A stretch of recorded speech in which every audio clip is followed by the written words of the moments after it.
Hoş geldiniz. Bugün filmlerde kullanılan ses efektlerinin perde arkasına bakacağız. O dövüş filmlerindeki, korku filmlerindeki, çizgi filmlerdeki duyduğumuz sesler aslında nasıl yapılıyor hep birlikte göreceğiz. Şok olmaya hazır olun çünkü işler hiç de gözüktüğü gibi değil. O halde hadi başlayalım.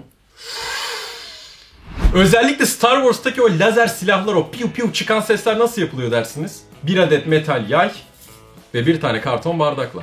Metal yayı bıraktık. Araya bir yere istediğiniz yere karton bardağı sokuyorsunuz. Şimdi tek yapmanız gereken hafifçe sallamak. Böyle salladıkça lazer sesleri çıkıyor. Çizgi filmlerde karakterler böyle yalpaladığında, başı döndüğünde kafasında kuşlar uçuşur biliyorsunuz. Orada çıkan bir ses var hepimizin aşina olduğu. O sesi bir adet balon ve şöyle minicik bir boncukla yapıyorlar. Boncuğu alıp balonun içine koyuyorsunuz. Balonu şişiriyoruz. Tuttuk, döndürdük.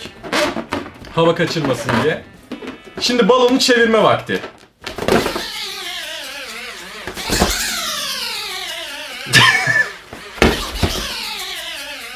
Özellikle araba ile ilgili filmleri sevenlere şu iki arkadaşımızı tanıtmak istiyorum. Kutu içecek ve sıcak su torbası. Kutu içecekle araba sesi yapıyorlar, sıcak su torbasıyla da fren sesi. Nasıl mı? Kutu içeceğimizi aldık, tam ortadan değil ortanın biraz üstünden bastırıyorsunuz. Şu hale alması lazım. Şimdi olabildiğince içine rrr diye bastırarak bağırıyorsunuz. Rrr diye.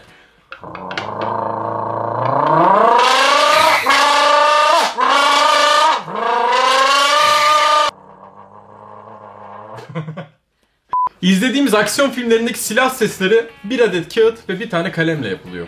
Yapımı da çok basit. Kalemi kağıda vuruyorsunuz.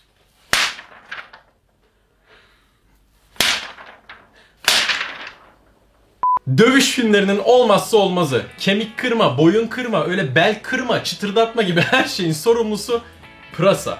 Bakın mesela boynu kırıyorum. Bak. Geldik hepimizin canını dondurma çektiren o efsanevi Magnum reklamındaki o kıtır sesi. Bu bir salatalık mucizesi aslında. Geliyor. Aynı. Aynısı. Ya. Bildiğimiz hıyar. Kandırıldık. Bakın görünce ben de inanamadım ama yağmur sesini sucuk pişirerek elde edeceğiz.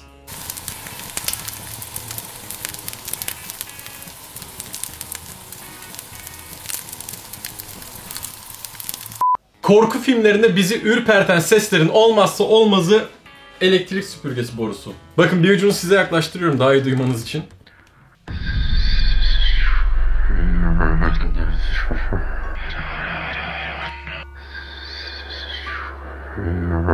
Karda yürüme efekti için bir tane paketin içerisine mısır nişastası koyuyorsunuz ve senkron bir şekilde sanki yürürmüş gibi ellerinizle sıkıyorsunuz. Aynı işlevi görüyor, aynı sesi çıkartıyor.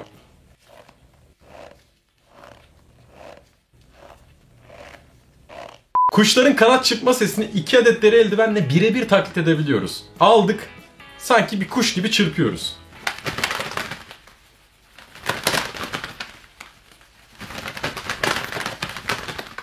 Atların ayak seslerini gidip kaydetmek yerine çok daha pratik bir yöntem bulmuşlar. Hindistan cevizi kabukları.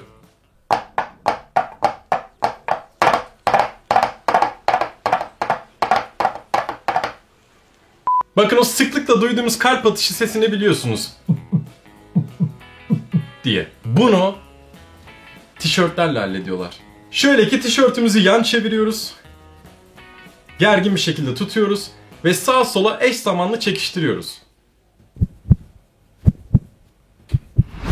Ya demek ki neymiş öyle duyduğumuz her sese inanmayacakmışız. Bundan sonra film izlerken beni hatırlamayı unutmayın. O halde videoyu beğendiyseniz aşağıdan beğenmeyi, kanala abone olmayı ve yorum bırakmayı unutmayın. Bir sonraki videoda görüşmek üzere. Hoşça kalın. Bunu ağzımla yaptım mesela.